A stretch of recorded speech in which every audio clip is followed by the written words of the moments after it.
I need you to help me plan a proposal. Caleb said it like he was asking me to pick up coffee, not like he had just reached across the table and punched a hole through my chest. I stared at him for a second too long, my fork halfway to my mouth, because there was no way I heard that right. Caleb Rhodes did not do serious announcements over cold fries at a diner off West Belmont. Caleb made dumb jokes. Caleb stole the pickles off my plate. Caleb texted me at midnight asking if raccoons had feelings. He did not sit across from me with both hands wrapped around a coffee mug, looking nervous enough to make my stomach drop. A proposal? My voice came out weird. Too flat. Too careful. He nodded once. Yeah. I laughed, because that was easier than whatever my body was trying to do. Like, marriage proposal? His mouth twitched, but he didn't fully smile. That's usually what people mean. Right. I looked down at my fries like they had answers. Cool. That's huge. Huge was a stupid word. Huge was what you said about a job promotion or a tax refund. Not your best friend telling you he was about to ask someone else to spend their life with him. Caleb leaned back against the booth, and his knee bumped mine under the table. He didn't move it right away. Neither did I. That was the problem with us. We were always almost normal. I know it's a lot, he said, softer now. But you're good at this stuff. At what? Watching my friends make permanent life decisions while I panic over centerpieces? That got half a laugh out of him. Barely. You plan events for a living. Corporate mixers and charity dinners. Not this. He watched me like he was trying to read something I hadn't meant to show. Caleb had always been annoying like that. Too observant when it mattered least. Blind, apparently, when it mattered most. You know me better than anyone, Ethan. My chest tightened. I hated how easily that sentence got in. That's why it has to be you. I should have asked who it was. That would have been the normal question. Any normal best friend would have grinned, leaned forward, demanded details, maybe slapped his arm and called him an idiot for keeping it secret. I just sat there, trying not to look like my whole face had gone numb. Okay, I managed. What is she like? Something flickered in his expression. Not anger. Not surprise. Something smaller. I didn't say she. The diner suddenly felt too loud. Plates clinking. Someone laughing near the counter. The old neon sign buzzing in the window. I swallowed. Right. Sorry. What are they like? Caleb's eyes stayed on mine for another second before he looked down into his coffee. Warm lights. Nothing too public. Not a big crowd. They'd hate that. My fingers tightened around my napkin. Sounds specific. It is. Flowers. Simple. Not roses. I blinked. Everybody does roses. Exactly. He glanced up, almost smiling now. They like things that feel real. Not staged. That should have meant nothing. People liked real things. That wasn't mine. Warm lights weren't mine. Quiet places weren't mine. Hating public attention wasn't mine. Except it was. All of it was. I forced myself to breathe like a normal person. Music? Acoustic? Probably. Something low. Food. Coffee first. My throat went dry. Caleb knew I always needed coffee before any emotional conversation. He used to joke that I couldn't process feelings without caffeine and a 5-minute warning. I stared at him, waiting for the punchline. Waiting for him to say, surprise, idiot, this is for you. Or even better, relax, I'm kidding. He didn't. He just sat there, thumb rubbing slowly against the side of his mug, looking more scared than I'd seen him in years. You're being weirdly vague. I tried to smile. It didn't work. Do I get a name? Or am I planning a proposal for a witness protection client? Caleb breathed out through his nose, almost amused. Not yet. Not yet. You'll know when it's time. Something inside me sank. Of course. Of course there was someone. Someone important enough for a ring and a secret, and Caleb looking like this over diner coffee. I nodded like that didn't hurt. Okay. His eyes searched my face. You sure? No. Not even close. But I picked up my phone, opened my notes app, and typed proposal plan because apparently I was the kind of person who helped the man I loved marry someone else. Yeah, I said. I'm sure. Caleb's knee brushed mine again under the table. This time he left it there. And the worst part was, I let him. By the time I got home that night, my notes app looked like I was planning the most romantic ambush in Chicago. Warm lights. Quiet rooftop. No roses. Coffee first. Acoustic playlist. Nothing public. Nothing fake. I stared at those words from my couch until they stopped looking like notes and started looking like a list of all the ways Caleb had accidentally described me. Which was stupid. Completely stupid. People like coffee. People like quiet places. People liked not being proposed to in front of strangers with phones out. That did not mean anything. That was what I kept telling myself while my phone buzzed beside me. Caleb. Of course. You alive? I should have waited before replying. I did not. Barely. Planning your mysterious life event took years off me. 3 dots appeared immediately, then disappeared, then appeared again. That made my chest tighten for no good reason. Finally, his message came through. I did warn you it was important. I typed, you did not warn me I would need emotional liability insurance. This time he called. I stared at the screen like it was a trap before answering. You miss me already? His laugh came through low and familiar, and I hated how fast my body relaxed. You left the diner looking like you were about to file a police report. I was processing. You process by making that face? What face? The Ethan face. I sat up a little. There is no Ethan face. There is. You get quiet. Then your eyebrows do that thing. Then you pretend you are fine even though you are absolutely not fine. I opened my mouth. Closed it. Annoying. Too accurate. Maybe I was just thinking about centerpiece logistics. At midnight. Centerpieces are emotionally demanding. He laughed again, but then the line went softer. You really okay with this? The question landed badly.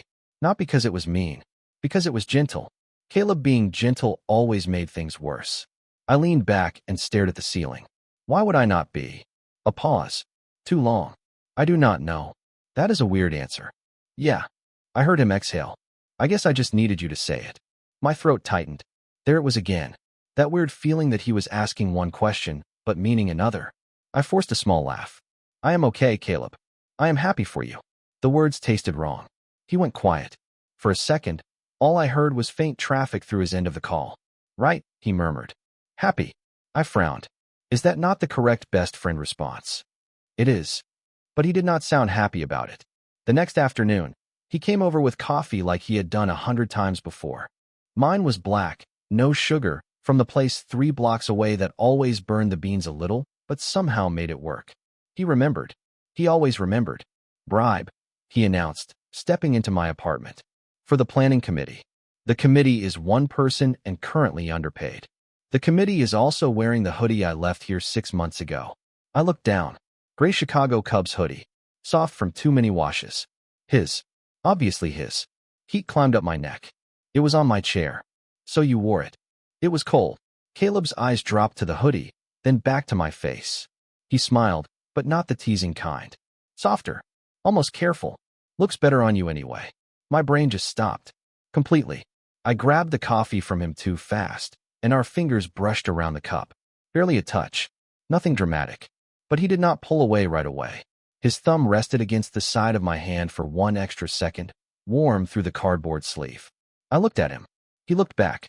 The apartment went quiet in that dangerous way I knew too well. Then his phone buzzed, and we both moved like we had been caught. So, I said, way too loudly, opening my laptop. Mystery person. We need a timeline. Caleb sat beside me on the couch, close enough that his shoulder almost touched mine. Okay. Do they know this is coming? Not exactly. I glanced over. That is risky. His eyes stayed on the screen, but his voice changed. Lower. Yeah. They can be hard to read. I swallowed. Maybe they are just scared. Caleb turned then, slow enough to make my pulse jump. Scared of what? I should have said commitment. Or surprises. Or public embarrassment. Anything normal. Instead, all I could think was me. I was scared of me. Of wanting too much. Of reading every small thing wrong. I looked back at the laptop. Getting it wrong. Caleb did not answer for a moment. Then his knee touched mine again, just like at the diner. This time, it felt less accidental. Yeah, he said quietly. That is the part one I'm worried about too. The rooftop Caleb wanted to see was on top of an old brick building in Logan Square, above a coffee shop that sold $12 sandwiches and acted like oat milk was a political position.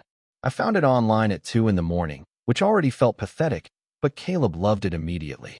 This one, he told me over the phone. You sure?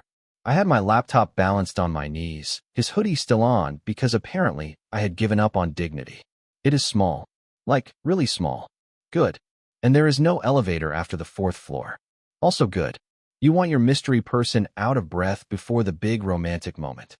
Caleb went quiet for half a second. Just long enough for the joke to land wrong. Maybe I want them to have time to decide if they are running toward it or away from it. I stared at the screen. My chest did that stupid tightening thing again. That was weirdly intense for a venue review. His laugh came late. Too late. Shut up and book the tour. So I did. 2 days later, we were standing on that rooftop at sunset, and I was trying very hard to be normal about it. The space was nicer in person. Not fancy, just real. A few wooden tables, string lights already hanging over the railing, planters full of half-dead lavender, and a view of the neighborhood glowing orange in the late afternoon. It smelled like coffee from downstairs and cold wind off the street. Caleb stood beside me with his hands in his jacket pockets, looking around like he was imagining something I could not see.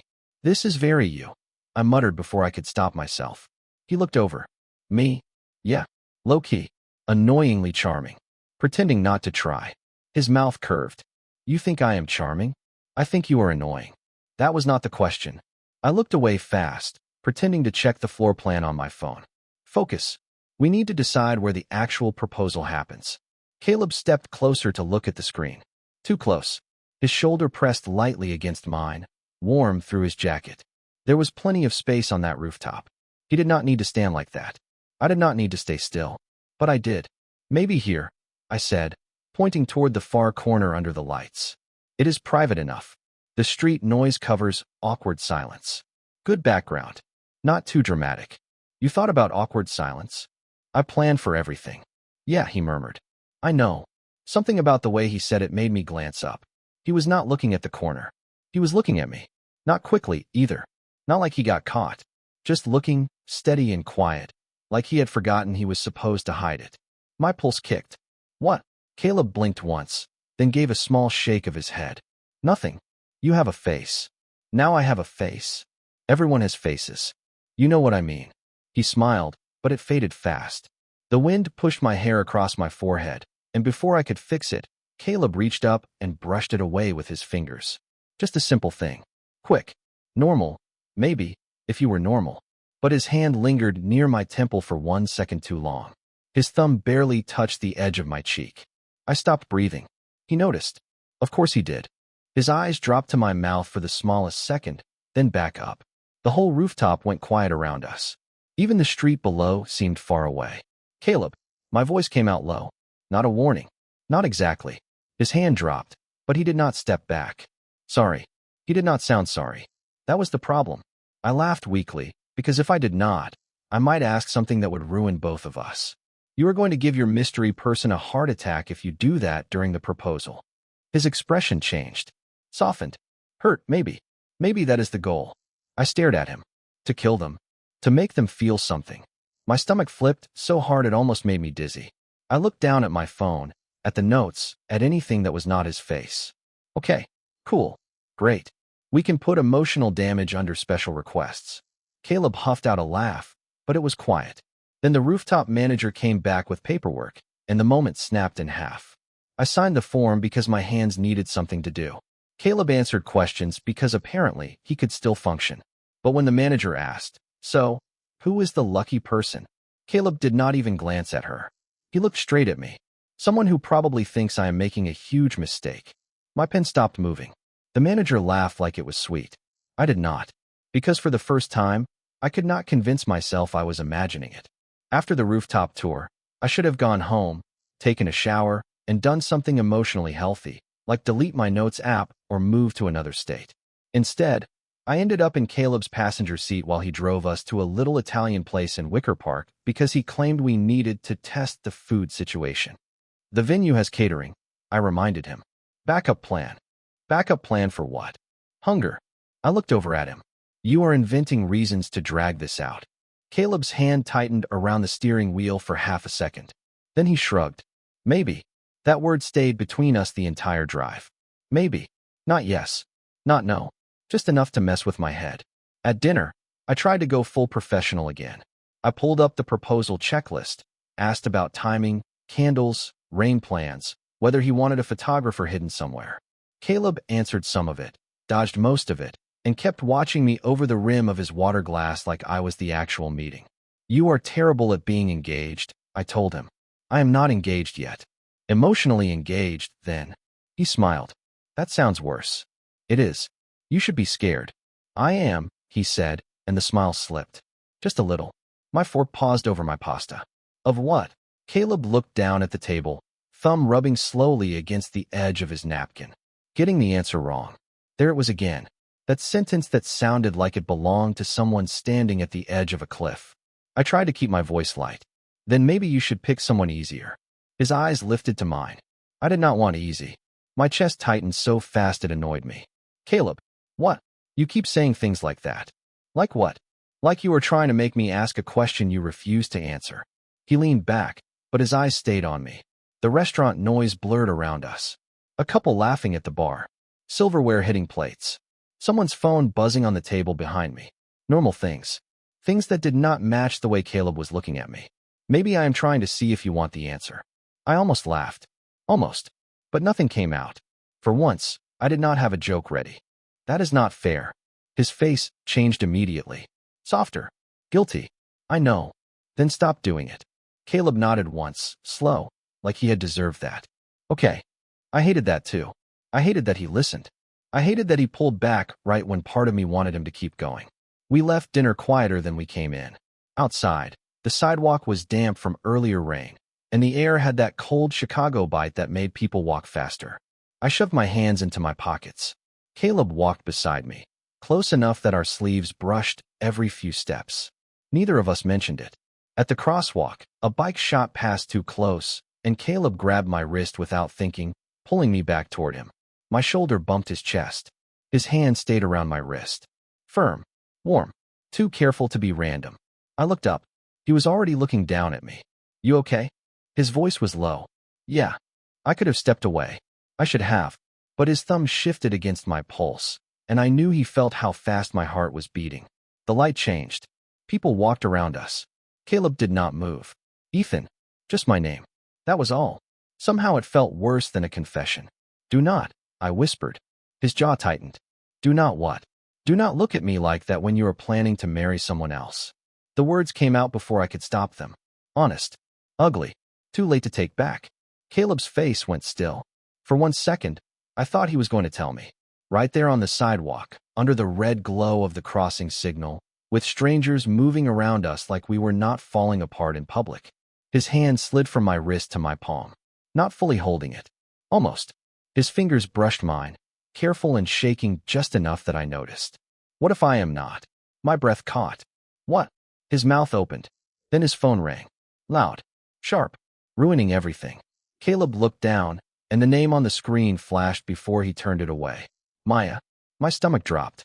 He let go of my hand like he had been burned. I have to take this. Of course he did. I stepped back, nodding like my chest was not caving in. Yeah, sure. Caleb answered and turned slightly away, but not far enough. I heard pieces. Yeah. I showed him the place. No, he does not know yet. I am trying. My whole body went cold. When he looked back at me, I had already put both hands in my pockets. Safer there. Ethan. I forced a smile that felt nothing like one. You should probably ask Maya what kind of pasta she likes too. His expression cracked. That is not. I am tired, Caleb. I stepped toward the curb and waved down a cab before he could finish. Send me the rest of your preferences tomorrow.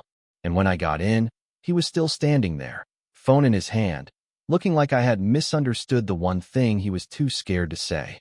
The next morning, I woke up to 3 texts from Caleb and 1 from my friend Jordan. Caleb's messages were careful. Too careful. Hey, can we talk? Then, Maya is not what you think. Then, please do not shut me out. I stared at that last one longer than I should have, because it felt unfairly personal for a man supposedly planning a proposal for someone else. Jordan's text was less careful. Brunch. 11. You are coming. You have been weird all week. That was how I ended up sitting outside a crowded brunch place in Lincoln Park, wearing sunglasses even though the sky was gray, pretending my coffee was interesting while Jordan watched me like I was a crime scene. So, he started, dragging the word out. Caleb. I nearly choked. What about Caleb? Jordan gave me the look. The one people gave you when you were embarrassing yourself in public and refusing to admit it. Please do not insult me this early in the day. I am not doing anything. You have checked your phone 11 times. I am a busy person. You freelance from your couch, and once called Tuesday a social construct. I set my cup down. Why are we friends? Because I tell you the truth, and you pretend to hate it. He leaned forward, lowering his voice. Is he really proposing to someone? My stomach tightened. I looked away toward the sidewalk, where a couple walked past holding hands like it was easy. That is what he told me. And he asked you to plan it? Apparently, I am good at lighting. Jordan stared at me. That is brutal. I laughed once, but it came out wrong. Thanks. No, I mean it. That is actually insane. He softened a little when I did not respond. Ethan, everyone knows you two have had weird chemistry for years. My face went hot. Everyone does not know that. Everyone with eyes. We are just close. You do not look at just close like you are waiting for it to hurt you. That shut me up. I hated him for saying it. Mostly because he was right. Before I could answer, Jordan's gaze shifted over my shoulder. His eyebrows lifted. Speak of the emotionally confusing devil. My chest dropped before I turned. Caleb was walking toward us from the parking lot, jacket half zipped, hair a little messy from the wind. He spotted me first, then Jordan, then the tension sitting between us like a third person. Hey, Caleb said, stopping beside the table.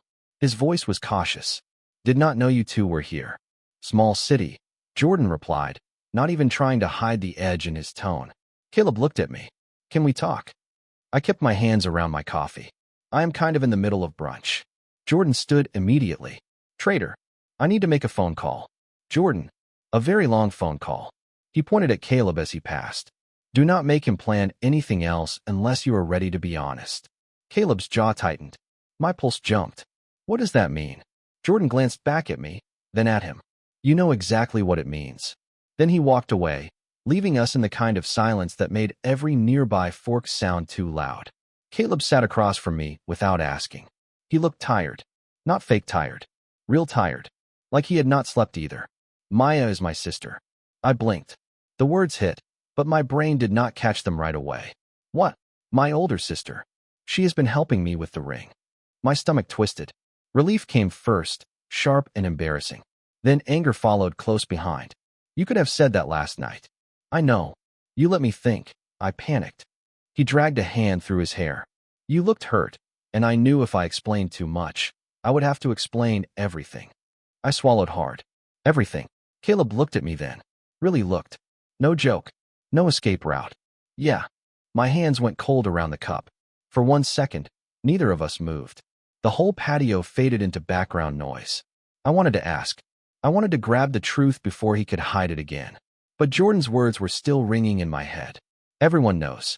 And that terrified me more than Caleb's almost confession. Because if other people could see it, then it was real enough to lose. I pushed back from the table. Caleb's face fell.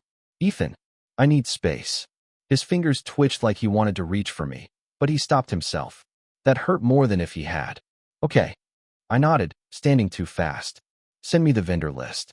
I will finish the plan. I do not want you to finish the plan like this. My throat tightened. Then maybe you should have told me what the plan actually was. I walked away before he could answer, but I felt his eyes on me the whole time. And for the first time, I was not sure if he was watching me leave or waiting to see if I would turn back. Caleb did not send the vendor list. Instead, at 9:17 that night, he showed up at my apartment with a paper bag from the taco place near my building and a look on his face like he had talked himself out of leaving 3 times before knocking. I opened the door and just stared at him. I know you asked for space. His voice was quiet. This is me failing at that. I should have closed the door, not slammed it. Nothing dramatic. Just closed it gently, like a mature adult with boundaries and at least one functioning survival instinct. Instead, I stepped aside. Caleb walked in slowly, like my apartment had become unfamiliar, even though he knew exactly where I kept the plates and which lamp only worked if you hit the switch twice. He set the bag on the kitchen counter. I brought food. That does not fix things. I know. Then why bring it? His mouth pulled into the smallest, saddest smile. Because you forget to eat when you are upset with me. That hit too directly. I looked away, pretending to check my phone even though the screen was black. I am not upset with you. Caleb gave me one look. Ethan, just my name again. Somehow he always made it sound like a full sentence. I folded my arms. Fine. I am upset. Good. My eyebrows lifted. Good. Not good like I want you hurt. He leaned back against the counter, hands gripping the edge. Good like at least it means this matters to you. The room went quiet. Too quiet. My pulse started climbing before I even understood why. You do not get to do that. Do what? Turn my reaction into proof. Caleb nodded once, taking the hit. You are right. That should have made me feel better. It did not. He reached into his jacket pocket and pulled out a small velvet box. My whole body locked up. Caleb, I'm not doing it right now. He placed it on the counter between us like it was something fragile enough to break the room. I just need you to see that this is real. I stared at the box. It was smaller than I expected.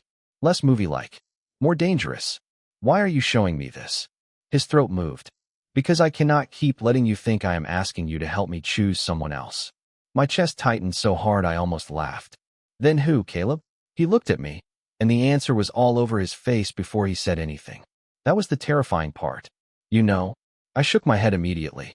No, do not make me guess. I am not trying to. You are.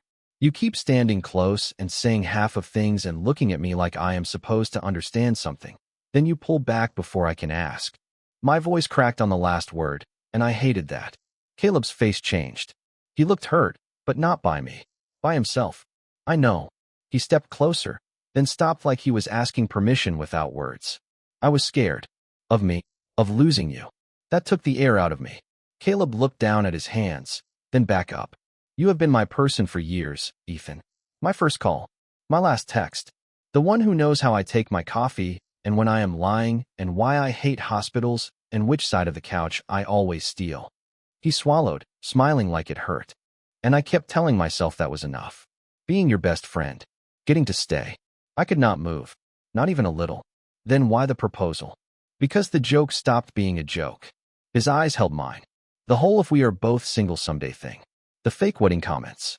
The stupid stuff I said because it was safer than saying what I meant. My hands had gone cold. And what did you mean? Caleb breathed in slowly. That I wanted it to be me. The room tilted. Not literally, but enough that I had to press my fingers against the edge of the counter. Caleb noticed immediately. Of course he did. His hand lifted, then dropped before touching me. I am sorry. Do not apologize yet. My voice came out barely above a whisper. I am still trying to catch up. He nodded, but his eyes were wet in a way I had never seen before. Not crying. Just close. When you left today, I hated it. Caleb, no, I need to say this part. He looked straight at me. I did not want you to leave. Not brunch. Not the sidewalk. Not this. I do not want to go back to normal, if normal means pretending I only want to sit beside you and not reach for your hand. My breath caught. His fingers were resting on the counter now, inches from mine. Neither of us moved. Then, slowly, carefully, he slid his hand closer until his knuckles brushed mine. Not holding. Just enough. A question. This time, I did not pull away. Caleb exhaled like he had been holding that breath for years. It felt real to me, he said. All of it. And that was the first time I let myself believe it might not have been one-sided after all.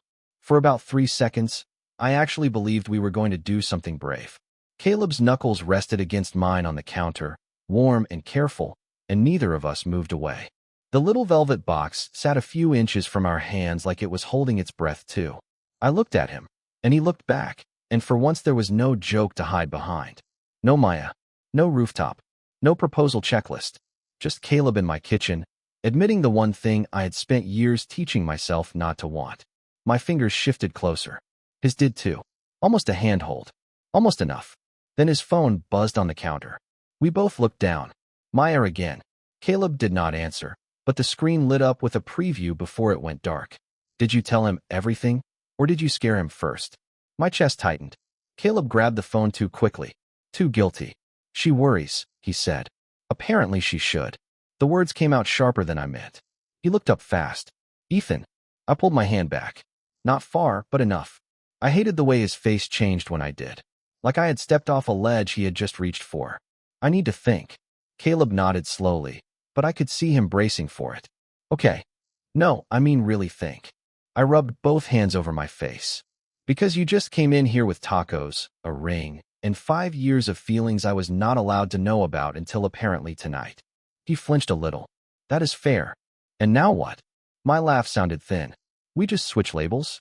Best friend to boyfriend in one conversation? What happens when it gets weird? It is already weird. You know what I mean. He did. I could tell by the way he looked down. Caleb knew all the little pieces of our life that could break if we touched them wrong. Sunday grocery runs, bad movie nights, emergency airport pickups. The way he had a key to my apartment and I had a toothbrush at his place because it was practical, not intimate. Except maybe it had always been both. I am scared too, he admitted. I am not trying to rush you. You brought a ring. Not to force you. Then what was it for? Caleb's hand tightened around the edge of the counter. To prove I was serious. You should have started with a conversation. He swallowed. I know. That made it worse. He was not fighting me. He was not defending himself. He was just standing there taking every hit because he thought he deserved it. And part of me wanted him to argue, because then maybe I could stay angry instead of terrified. I spent all week thinking you were in love with someone else, I said quietly. Do you know what that felt like? His face broke open with guilt. I am sorry. I wanted to be happy for you. My throat tightened. I tried. I really tried. I was sitting there making lighting notes and pretending it was fine, and the whole time I kept thinking, this is it. This is the moment I finally lose him for good. Caleb stepped closer without thinking. You were not losing me. I backed up. Just one step. His body stopped immediately, like he had hit an invisible wall. The room went silent again, but not the good kind this time. You cannot say that, I whispered, because we do not know that. He looked at me for a long second. You think I would leave? I think people promise things when they are emotional. Caleb's jaw tightened, not angry. Hurt. You think this is just emotion? I think I do not know what to think. There it was. The truth. Ugly and small. Caleb nodded once. His eyes dropped to the ring box, then back to me. Okay. He picked it up slowly and put it back in his jacket pocket. Something inside me panicked when he did, which made no sense because I was the one pushing him away. I will go, he said. My chest squeezed. Caleb. He paused near the door, hand on the knob. He did not turn around at first. When he finally did, his face was too calm, which meant he was barely holding it together. I am not taking it back, Ethan. My breath caught. What? Any of it. His voice was quiet but steady. But I am not going to stand in your kitchen and make you feel cornered by the one person who was supposed to feel safe. That hit harder than it should have. He opened the door, cold hallway air slipping in around him. Take the space. Hate me a little if you need to. Just do not convince yourself I am regretting it. He looked at me one last time. I am not. Then he left. And the second the door clicked shut, my apartment felt too big, too quiet, and completely wrong without him in it. The next day, I tried to make life look normal. I answered client emails. I bought groceries. I even opened the proposal file, stared at the words final timeline, and closed my laptop so fast it almost slid off the table. Normal was a lie. Caleb had cracked it open, and now every ordinary thing looked suspicious. His mug in my cabinet, his hoodie on my chair, the spare key in the little bowl by my door. None of it felt friendly anymore. Or maybe it never had. At 7 that night, I grabbed my phone and texted him before I could talk myself out of it. Come over. No tacos. 3 dots appeared almost immediately. Then, okay. 20 minutes later, he knocked instead of using his key. That hurt in a way I was not ready for. When I opened the door, Caleb stood there with both hands in his jacket pockets, shoulders tense, like he was waiting for me to change my mind. Hey. Neither of us moved. The hallway light made him look tired. Careful. Not like the guy who always walked into my apartment like he belonged there. I stepped back. You can come in. He did, but he stopped near the kitchen instead of dropping onto the couch. More distance. More proof that we had broken something. I shut the door and leaned against it for a second. My heart was already going too fast. Caleb noticed. He always noticed. We do not have to do this tonight. I laughed quietly. That is the problem. We keep not doing it. His eyes lifted to mine. Okay. I pushed off the door. I cannot pretend this is normal anymore. His face changed, just a little. Like he had been waiting for those exact words. Me neither. The apartment went still. Outside, a car passed with music too loud, then faded down the street. I walked to the counter, not because I needed to be there, but because I needed something between us. Caleb stayed where he was. He was letting me set the distance, and somehow that made it harder. I was angry, I said. About Maya. About the ring. About you hiding it. He nodded once. You should be. But that is not the only reason I pushed you away. My fingers pressed against the countertop. I was scared that if I said yes to any of this, even a little, I would want too much. Caleb's voice came soft. Too much of what? I looked at him. Really looked. You. His breath caught. Barely. But I saw it. His hand came out of his pocket, then stopped at his side. Ethan. No, let me say it. My chest felt tight, but once I started, I could not stop. I have spent years being the safe friend. The easy friend. The one who could sit next to you and laugh when people joked about us because laughing made it harmless. My throat burned. But it was not harmless for me. Caleb's eyes went wet again, and he looked down like he needed a second. I did not know. I know. I should have. Maybe. That made him flinch, but he stayed. I wanted you. I admitted quieter now. And I hated myself for it sometimes because you were my best friend. Because I did not want to make every touch weird. Every sleepover. Every late-night call. Every time you leaned on me like it meant nothing. Caleb took one careful step forward. It never meant nothing. I swallowed. Do not say that unless you mean all of it. I do. The diner. Yes. Another step. The rooftop. Yes. The sidewalk. His jaw tightened. Especially the sidewalk. My hands were shaking now, so I curled them against the counter. And the proposal? Caleb stopped a few feet away. Close, but not too close. His eyes held mine, steady and scared. It was always you. The words landed quietly. No music. No big speech. Just Caleb standing in my kitchen, finally saying the thing he had built an entire plan around, because saying it plainly had terrified him. I looked away, blinking hard. That is a lot. I know. I am still mad. I know. And I am not saying yes to a ring tonight. A tiny, broken smile pulled at his mouth. Good.